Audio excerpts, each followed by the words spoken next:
Just a year after the release of the first Oddworld, fans were treated to a sequel with Abe's Exoddus. I was really excited to get back into playing this game again. When I say I played a lot of Oddworld as a kid, this is the game I'm thinking of.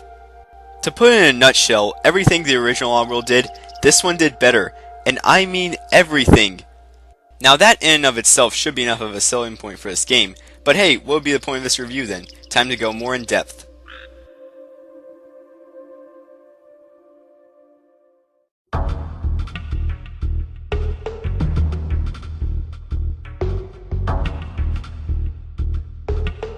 The story starts up the same way the original one did, with a narration about a hero who may free the Mudokon race.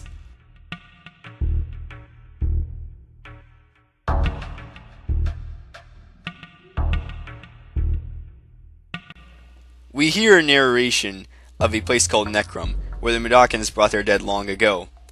That was before the Glukkons started stealing their bones, and they used blind Mudokon slaves to do it. The Glukkons didn't want anyone to know what they were digging up, and nobody ever did, until the spirits paid our narrator a visit.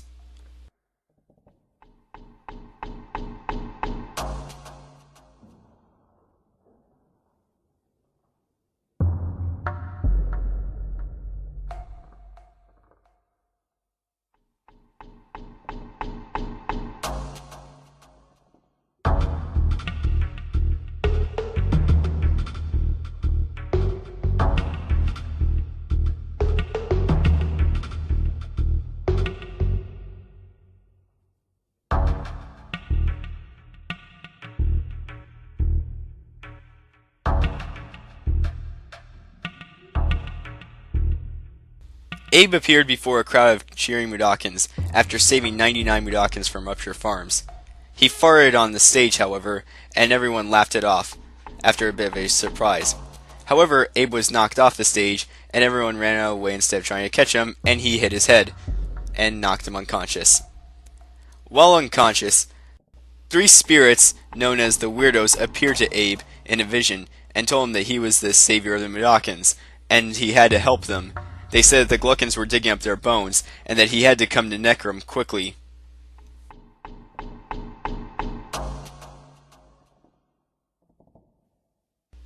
Abe, Elaine, and some friends set out to search for Necrum.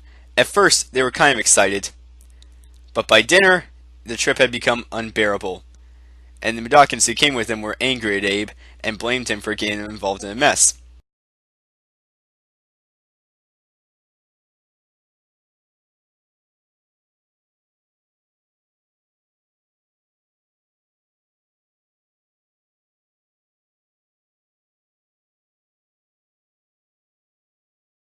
But then a train came by and dropped a bone, and Abe thought that they were close. They traveled to Necrum, and they infiltrated the Necrum mines, a mining facility used to exhume Mudokon bones.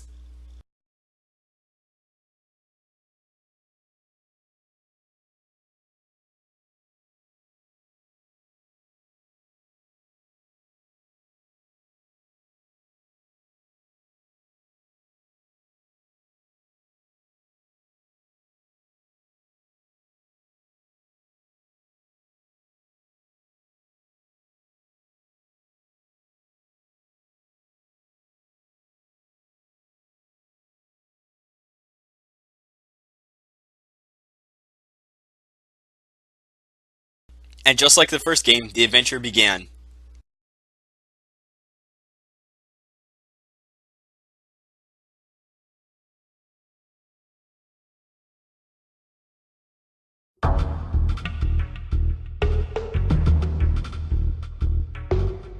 Eventually, Abe and the Mudokons he came in with happened upon a vending machine of Soulstorm brew. The other Mudokons were wanting to drink it, but Abe warned them not to. However, they didn't take him seriously, and the 5 Mudokons drank all 99 bottles of brew. They didn't become sick looking, but still wanted more.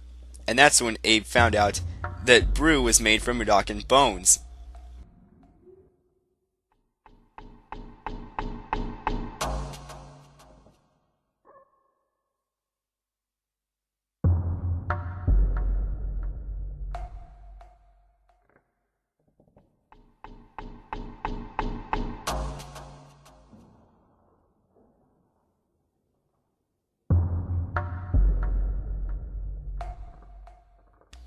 Abe eventually destroyed the Necromites, and he had to travel to the rest of the burial grounds, the Mudanchi vaults of the Scrabs and the Mudama vaults of the Paramites.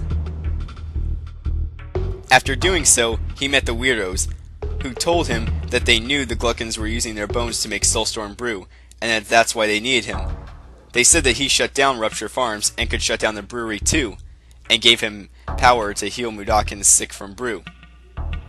Abe had been through this before, back when he got the power to shut down Rupture Farms. That was before he saw the creatures of Oddworld as they used to be. Before they had been chopped into tasty treats, the Mudokons had forgotten their past, and now it was costing them their future, and even their souls. At first, the Gluckins gave Soulstorm brew away to the Mudokons, but once they started drinking it, they couldn't stop. Then the Gluckins told them that if they wanted to work, they could have all the brew they wanted, and they fell for it. So now the Weirdos wanted Abe to destroy the brewery, but he had to save the Mudokons there first, and that's how he got the power to heal Mudokons sick from brew.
Meanwhile, three Gluckin executives, General Drippick, Vice President Aslick, and Director Flegg, all decide that the best way to prevent Abe from getting into the Soulstorm Brewery was to lock it up so tight he'd have to be invincible to get in.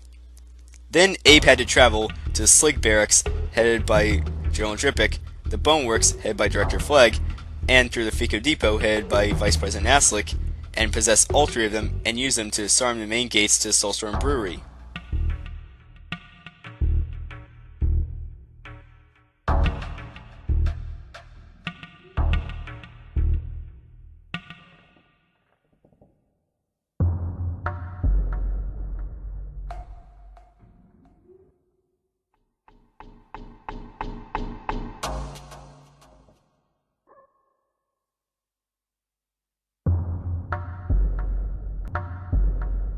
After Abe succeeded in doing so, he traveled to Soulstorm Brewery, where he learned that the Gluckins were using Mudokon tears as an ingredient in Soulstorm brew. It was now up to Abe to save the rest of the Mudokons in the brewery and destroy the brewery. And already here we have an improvement. We have a more believable villain in Brewmaster.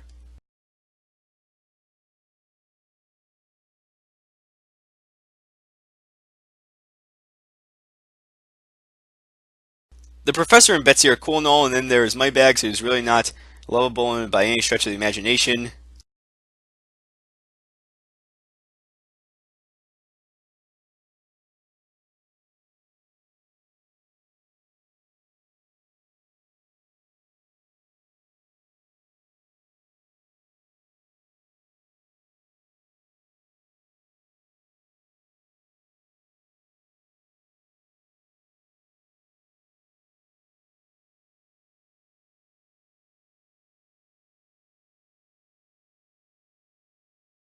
And then we have those four other characters who are just a great addition to the cast. But Austin and Ravi are definitely his shining stars here. And then there's his parents, who he has to kind of protect Abe from, but who do kind of help out. Oh, and fun fact for today, want to know where Brewmaster got his name other than being the head of Soulstorm Brewery? Look at the cover art for the Japanese version of Oddworld. Look how Oddworld is spelled in Japanese. Coincidence? I think not. Now one look at the gameplay and you just assume it's just the same as the original. Same old, go around saving Mudokons and killing enemies till heart's content in the level ordeal. Except now, the biggest difference is the Mudokons, how you save them. For one, you have to save a lot more Mudokons in order to progress in the game, and you can talk to more than one Mudokon at a time. But Mudokons can also have multi-emotions. They can be normal, or they can be angry, wired, or depressed. Basically, you need to apologize to angry Mudokons, who can slap you and can slap other Mudokons to death, and you need to slap wired Mudokons, and you need to apologize to depressed Mudokons, who will go suicidal if you slap them, and need to be apologized to. And then Mudokons can also be sick or blind. Sick Mudokons have either drank too much Soulstorm brew, or have been hooked up to brew machines and been zapped too much, and they need healing rings to be healed. Blind Mudokons will follow your voice. And Mudokons will also work when you tell them to, and will do things like pulling levers or turning boilers. And for angry Mudokons beat each other, the stop it command really comes in helpful. Needless to say, this added an element of variety that the first game just lacked. You're constantly doing something different and you're always getting rewarded for it, so it doesn't seem like the game falls flat all the way through.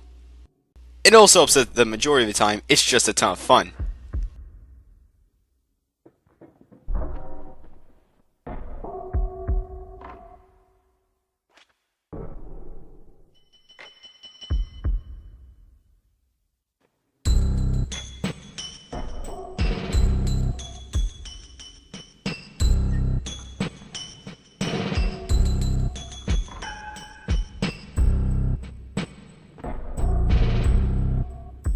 You can also quick save, which will save your progress temporarily up to that point, and you'll respawn at that point when you die. And you can permanent save, which will basically take you back to that spot after you turn on the game.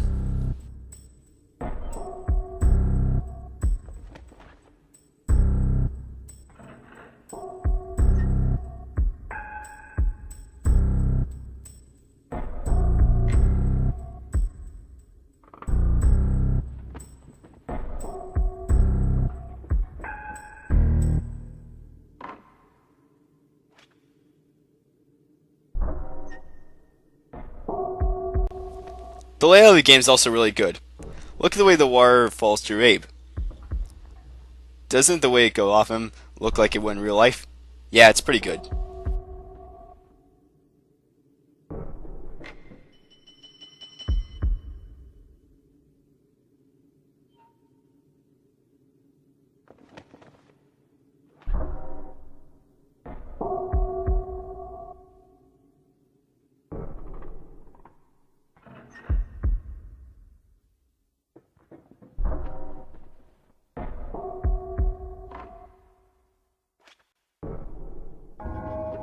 To add to the variety, the game throws new moves at Abe constantly. And this is the perfect time as any to bring up Moneybags, Necrom's money-grubbing piece of garbage resident. I would talk a lot nicer of him, but I can't. And those who have played the game know there's not a whole lot nice you could say about this guy. But you can use him throughout the game to use Mudokons for him to unlock new paths for you, or teach you new moves. Sligs now, who are possessed, can now shoot from the background to the foreground, and can use teleportation machines as well as Abe to travel between different places. But now there's also more Sligs to possess as well. There are flying Sligs, which have propellers and shoot grenades. There are crawling Sligs, which are completely defenseless and have no pants, but once they get pants, depending on which kind of pants, will turn into either walking Sligs or flying Sligs.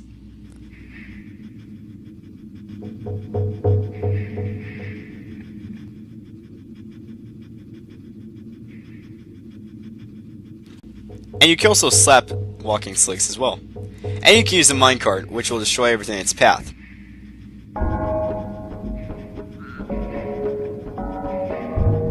And then there's Gluckons, which, like Sligs, when possessed, will be killed automatically.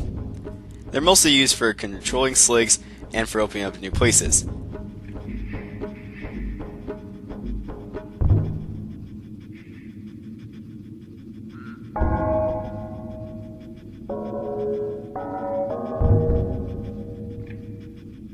And this time you can also possess Scrabs and Paramites, and use their game speak to get through new areas.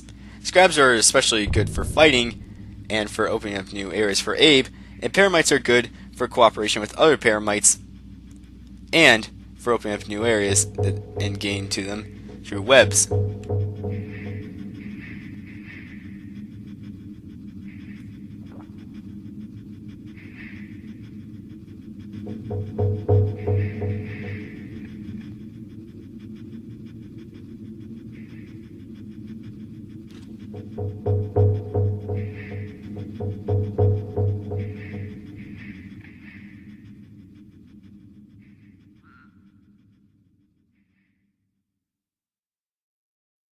And then Abe can possess his own farts. When he drinks Soulstorm Brew, his farts become explosive, and will blow up after a certain amount of time.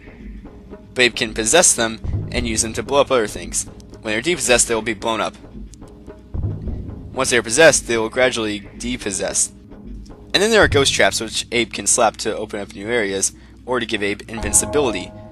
When they are slapped, they release Mudokan spirits. But the invisibility is only temporary, so use it wisely. And then there's using healing rings to heal sick Mudokons. The first time it's just given to you, but after that, you need to talk to another Mudokan who will give you the power to heal other Mudokons sick from brew. You think Moneybags would be quite the gentleman teaching this young Mudokan how to possess other creatures, but he's such a jerk about it. Although to be fair, these are some of the best mechanics for controlling our characters I've ever seen in a platformer. They're pretty solid. And then there are Slogs, but there are also Sloggies, which I'm not sure if they're another species or just a smaller version of Slogs, in younger version, but they act a lot like them, except they're a lot easier to jump over and to avoid, and you can outrun them a lot easier too. And both will for some reason only go after Abe, or at least will ignore Sligs completely, but they can be distracted with bones. And then there are Fleeches, which can be pretty irritating because they always try to attack Mudokons. They have multiple tongues, and the more they hit Mudokons with tongues and the higher pitched their voices are, the closer they are to death. And then there are Slurgs, which can be stepped on and will be killed automatically, and which make noises, which can awaken other characters. But Fleeches are scared of paramites and scraps, which can be used to kill them, and they'll ignore Slicks. And then there are Greeters, which are basically have sensors and will try to attack a Mudokan they sense. It makes it feel as though the upgrades are actually worth something, although there was an instance of this which just fell flat. Basically, you have to get past Greeters in one secret in the Fico Depot, then you have to sneak past a Slig, and then you have to sneak past two other Sligs, get one to the bottom, kill both of them, and lead each Mudokan past a bone drill after you've already gotten past another bone drill. Those who have played know exactly what I'm talking about. But other than that, it's done pretty well. The worlds in this game are a lot bigger than the ones in the original one, and they also have really ambient music, which helps, because you can sometimes find yourself running around basically accomplishing nothing just to listen to the music. It really fits. And this time, the bosses can actually be challenging. So other than the oh-so-fun times in that one secret of the Fico Depot, I really have nothing negative to say about Abe's Exoddus. My biggest problem with the first game was that it lacked variety and felt overly barren. This game takes that problem and completely turns it on its head. And this game, like the last one, has alternative endings. You have to save 150 out of a total of 300 Mudokons in order to get the good ending. So, the feeling of loneliness and barrenness that was present in the first one is completely gone. I mean, the feeling of actually being in Mudokan's world like the first game had is completely gone, but hey, it's a small price to pay when everything else is done so well and so fun. It also helps that the game's new characters help to add to the game's charm. Presentation-wise, the levels are a lot more colorful and better to look at, and musically speaking, Josh Gabriel is back. And even though the songs sound Oddworldy like the first game did, they're a lot catchier this time around to match the more colorful levels.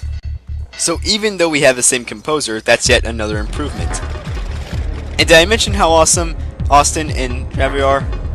Oh, and hey, just like the first game, press a few buttons on the title screen, you can play a demo of Driver Parallel Lines. That's awesome.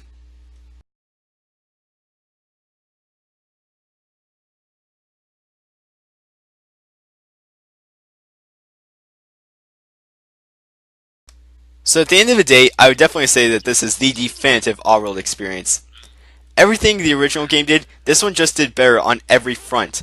A more charming story thanks to more characters, bright and colorful levels with a catchier soundtrack, and more fun to play because of what goes on in the game. Man, this is just one of my favorite 2D platformers of all time, and I'd go as far as to say this is one of my favorite games of all time.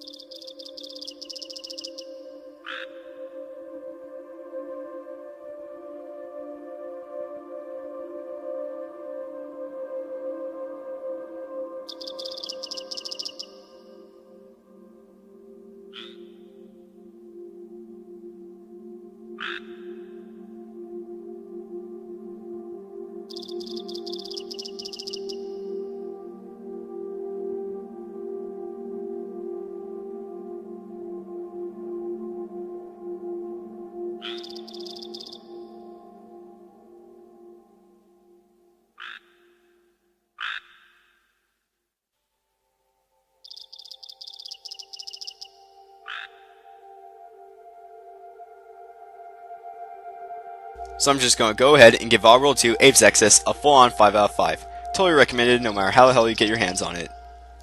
Now next time, we'll be talking about Oddworld 3 Munch's Oddysee, which many people consider to be their favorite game in the trilogy. So it'll be interesting to get back into that. Oddworld 2 certainly raised the bar quite a lot. But until then, as always, hopefully you all enjoyed. Thank you guys for watching, and I'll catch you guys next time.